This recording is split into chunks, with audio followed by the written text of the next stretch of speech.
What's going on, everybody? Chris Travis here with Phandroid.com, taking a look at Camera Awesome. This application is all new to the Google Play Store. It's a paid app. It's $3, and I purchased it today, and I love it. And I just want to tell you that I think it's worth the money. Let me just give you a little backstory on the application. The developers are SmugMug. These guys have their own online photo sharing service that they offer, where you get to store, full HD movies and all your photos and share them. And it's really great for like photographers and whatnot. But they decided to go into the whole, venture off into mobile development, releasing an application, a camera app, and it came out on iOS not too long ago. And it's been a while, but they've dropped some hints here and there that they're working on the Android version, and today it's finally released, and it's $3 again, but really, really cool. The iOS version was free, but there was a ton of in-app purchases to allow you to purchase all these filters and all these other little additional features. Whereas the Android version, it's going to come with all those features already good to go for $3. So let me just show you guys why I like it so much and why it's so awesome. First off, it's got an instant shutter. So if I just press the button here, it's already saved the photo. It's kind of crazy. I mean, you can just get it as soon as it focuses, press the button, and it's already saved.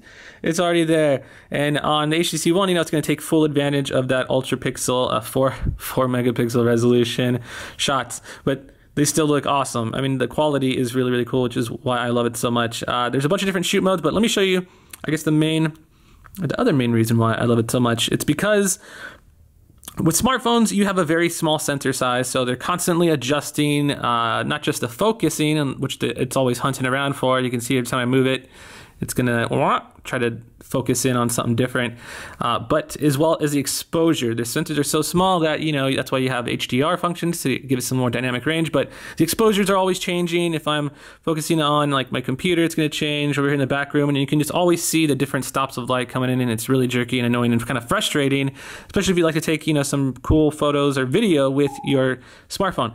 So let me show you why it's so cool or why Camera Awesome is so neat. You can just tap, and you'll have the focus and exposure little reticules there. The green brackets are the focus, and the little circle one is the exposure. Now, if I were to, maybe there's something really dark in that thing, like on the TV I want to see, normally you have to press that, but maybe you want to expose it for, say, expose your photo for the carpet, but you want it to focus on the computer screen over here. Not really possible to do on your typical stock Android smartphone camera, but on here you tap two different areas, and now you have your exposure that you can drag and drop. You have your focus that you can also drag. So now I have it focused on my computer, whatever is on here.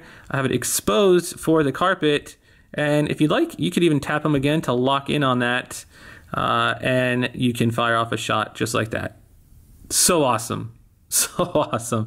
And then again, you can just combine them both and have it, and if you want to, lock it like that as well. So there's all the all the features and bells and whistles that you would expect from a high-end or performance camera application. They can unable to charge. My camera's dying, or my phone's dying really quickly. Let me just show you some of the different shooting modes. It's got face detection, so if there's a face, it's going to focus in on the face or keep the focus on the face. You have the big button mode, so it's going to switch to just a huge button in the screen. So if you're trying to take selfies, with your full resolution back camera, you just press anywhere on the screen and boom, it's going to shoot off a shot, save it instantaneously. It's so crazy. Burst shot as well. Holding down that button will take a bajillion really quick burst shot photos, which is really nice. HDR mode works pretty well as well.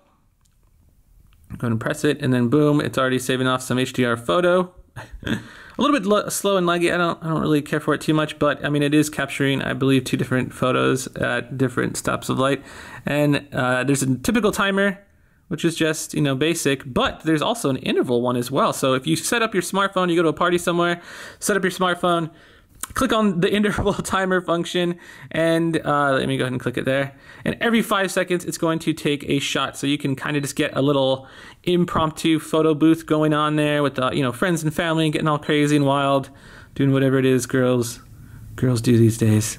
Stabilization is probably one of my favorite features. If you're trying to, let me see, if you're in a bumpy car or trying to, whatever, click the button and you can see there the side on the right, it's going to be glowing red because it's too shaky. Yellow, and then eventually green. When you stabilize a little bit, it'll take the shot or snap the photo at that specific moment, so to ensure that you had a clear shot.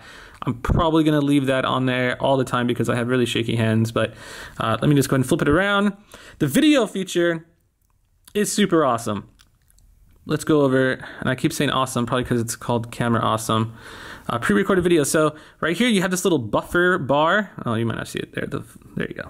Little buffer bar, and it raises as you have it in the video function. And you can see here I'm talking, and I'm going to press in 5, 4, 3, 2, 1. I'm going to press the record a video function, and it's already got 5 seconds of video that have buffered and are already there. So as soon as you open that and you're waiting for someone to do something crazy, you don't have to, press the video record and wait that second and maybe lose that precious moment in your life that you wanted to record. Go ahead and stop that. Now it will record video just a little bit ahead of time before you even press that record button. And there's a gallery stuff as well. It has its own built-in gallery with all of its filters, and you can do auto awesome for pictures. Let me just play that video back. You can see here I'm talking, and I'm going to press in 5, 4, 3, 2, 1. I'm going to press the record a video function. And there it is. It's already recording. So here's the gallery mode, and you can kind of go through here, and you can see you can press the little auto awesome button, or awesomize. Auto awesome is a Google Plus thing, and you can adjust how much awesomeness you want to apply, and all that stuff. There's transform, there's filters, there's textures, there's all kinds of stuff normally that you'd have to pay for in the iOS version, but you get bundled in with the Android version. Pretty darn neat. Let me get out of here, go back into the camera, and show you just some of the settings that you have available. Let's get out of here. Resolution quality, you can pick, whether or not you want it to use your, let's see if we can focus on there. Pinch to zoom, face detection, all that stuff. Sounds, volume button as a shutter, which I keep on because I think it's awesome. And then you can also have it back up your pictures and photos to the cloud using SmugMug if you like.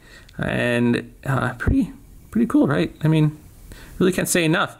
Since it is very fancy, let's jump back. Hey guys. Oh, there we go. Oh, yeah, well, maybe you guys can see me seeing you, recording you.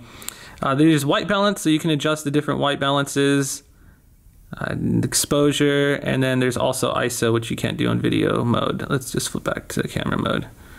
And what happened to the ISO? Normally you can adjust the ISO, probably not on the front-facing camera one. There it is, ISO as well.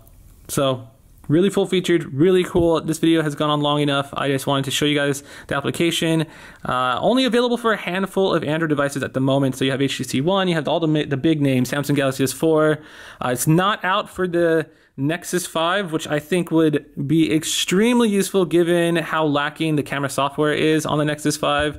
This app would just be an absolute godsend, but the developers are working on it, so keep that in mind for future developments. We'll probably make another post once that's actually available, but until then, this is just Camera Awesome.